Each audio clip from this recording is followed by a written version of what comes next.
பாரதி ராஜா இறந்ததுக்கு அப்புறமா எல்லார் வீட்லயும் போலவே அவர் வீட்லயும் வந்து சொத்து பிரச்சனை ஆரம்பிச்சிருக்கு. அதாவது அவரோட 500 கோடி ரூபாய் சொத்து வந்து யாருக்கு போகணும் அப்படின்றது இங்க பேசும் பொருளா மாறி ஒரு பெரிய சர்ச்சையா வெடிக்க ஆரம்பிச்சிருக்கு. இது எல்லாமே எங்கிருந்து ஆரம்பிச்சதுன்னு பாத்தீங்கன்னா, மனோஜ் பாரதி ராஜா வந்து கடந்த 2025 வந்து மாரடைப்பு காரணமா வந்து இறந்து போயிருந்தாரு. அதுக்கப்புறமா பாரதி ராஜா வந்து உடல்நலை குறைவால பாதிக்கப்பட்டிருந்தாரு.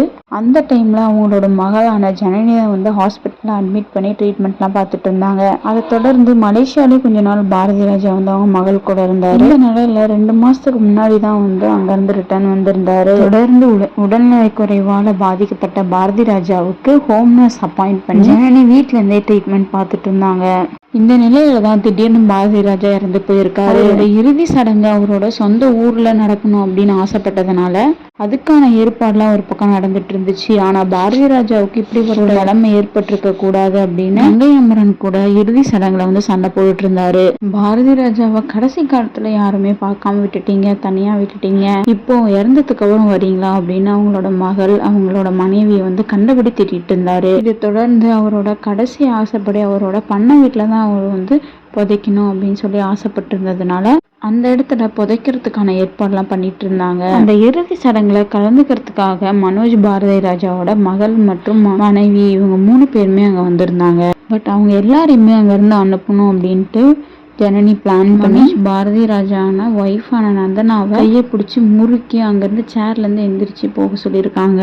அங்க இருந்த எல்லாருமே அதை நோட் பண்ண ஆரம்பிச்சதுக்கு அப்புறமா ராதிகா சரத்குமார் வந்து கையெடுத்து கும்பிட்டு இந்த இடத்துல பிரச்சனை பண்ணாதீங்க, அமைதியா அந்த சடங்கு நடக்கட்டும் அப்படின்னு சொல்லிட்டு ரெக்வெஸ்ட் பண்ணியிருந்தாங்க. கடைசியா மனோஜ் பாரதி ராஜாவோட மகள்கள் மனைவி எல்லாரையும் அனுப்பிட்டு இறுதி சடங்கையும் முடிச்சுட்டாங்க. பட் இந்த பிரச்சனை இதோட முடியாம இப்ப போலீஸ் ஸ்டேஷன் ஊர்ல வந்திருக்கு. இப்போ அடுத்தது கோர்ட்டுக்கும் போகும் அப்படின்ற மாதிரிதான் இருக்கு. அதாவது மனோஜ் பாரதி ராஜாவோட மகள்களுக்கும் மனைவிக்கும் எந்த சொத்தும் போயிடக்கூடாது அப்படின்றதுல பாரதி ராஜாவோட மகள் ஜனனி வந்து உறுதியா இருக்காங்க. கடைசி காலத்துல அப்பாவை அவங்கதான் பாத்துக்கிட்டாங்க அப்படின்றதுனால மொத்த அவங்களுக்கு தான் வரணும் அப்படின்னு சொல்லிட்டு நீதிமன்றத்துல மேல்முறையீடு செய்யலாம் அப்படின்ற திட்டத்துல இருக்காங்க.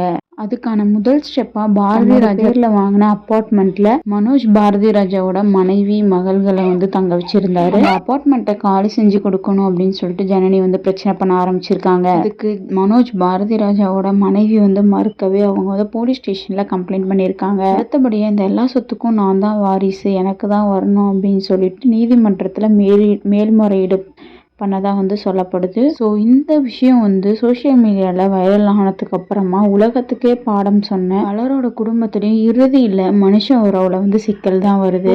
அப்படிங்கிறது தனிப்பட்ட சொத்து, நிம்மதி அப்படிங்கிறது தான் குடும்ப சொத்து. ஒரு மனுஷன் வாழ்ற காலத்திலேயே குடும்பத்துக்கான அமைதியை வந்து உருவாக்க தவறணும். அவங்க மறைவுக்கு அப்புறமா பிள்ளைகள் வந்து பகைவர்கள் ஆவாங்க, இந்த மாதிரி மாறுவாங்க அப்படிங்கிறதுக்கான சாட்சி வந்து இதுதான் அப்படின்னு பல ஆர்டிக்கல்ல பாரதி ராஜாவோட ஃபேமிலி இஷ்யூ வந்து வைரல் ஆயிருக்கு. மேலும் இதை குறித்து பலருமே அவங்களோட ஒப்பீனியனையும் ஷேர் பண்ண ஆரம்பிச்சிருக்காங்க. பாரதி ராஜா அவர்கள் எவ்வளவுதான் சொத்து சேர்த்து வச்சிருந்தாலும் அவர் உடம்பு சரியில்லாத காலத்துல வந்து கூட இருந்து பாத்துக்கிறதுக்கு ஒத்தாள் இல்ல. அவர் இறந்ததுக்கு அப்புறமா அந்த சொத்துக்கு மட்டுமே இவ்வளவு பிரச்சனை வருது அப்படின்னு பலருமே வந்து அவங்களோட ஆதங்கத்தை கொட்டி தீர்த்துட்டு இருக்காங்க. மேலும் சினி பத்தின அப்டேட் செஞ்சுக்கிறதுக்கு சினி டாக்ஸ் சப்ஸ்கிரைப் பண்ணிக்கோங்க.